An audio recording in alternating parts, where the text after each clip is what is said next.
Elle the elephant asks, what skills do you need to be a keeper? Okay, number one, I've got to say this. You need to have a passion for animals. That'll tell you right now.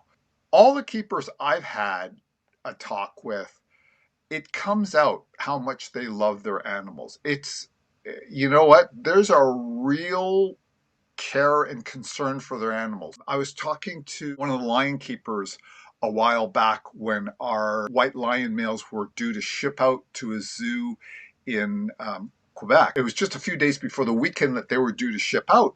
So I said to her, so I guess you'll be in on the weekend to see them off? And she said, actually, no, I won't be in that weekend because I don't think I could handle it. I love those animals so much. I know it's for the best, she said, and it's something that's got to be done and it's good for the species as a whole. But personally, I don't think I can handle it. So, you know what? There's the love and care. Unfortunately, we have animals that pass away for whatever reasons. So you got to have that passion. You have to have an incredibly strong work ethic. You have to be physically fit. There is a lot of physical labor involved. You do a lot of mucking out and heavy lifting and all that kind of stuff. You have to have very good observational skills, like extremely good observational skills.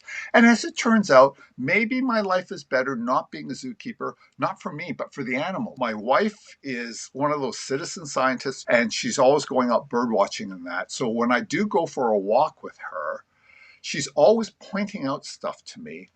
And I'm going, how the heck do you see all this stuff? But she is just keyed into nature and so super observant. Maybe it's because my eyesight isn't great, but I'm not nearly as observant. And to be a zookeeper, you have to be really observant. You have to be good. When you're watching these giraffes, like when Mastari was pregnant, the keepers had to be watching for all the little signs that she might be ready to deliver. Because let's face it, they carry their young for a long time. It's a 15-month pregnancy, but that pregnancy, that gestation period is highly variable. It can vary by, like with humans, you might be a week or two off your due date. With giraffes, you can be a month or more off your due date. So you really don't know. You have to, as a zookeeper, be watching all the time and you have to notice things. So if Mastari's nostrils are flaring, that could be a sign.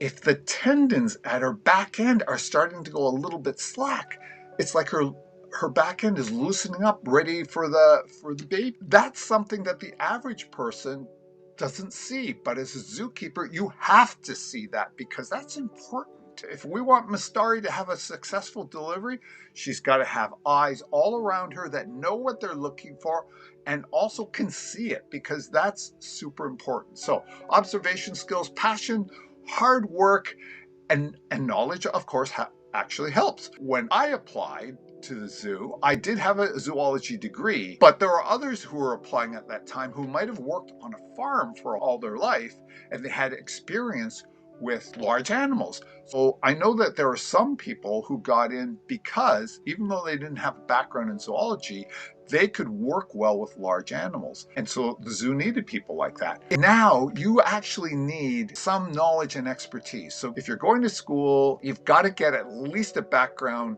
in science. Zoology certainly helps. And if you've got a specialty in a field and you're good with research, that's really good too, because now zoos aren't just a place where you keep animals for the public to see.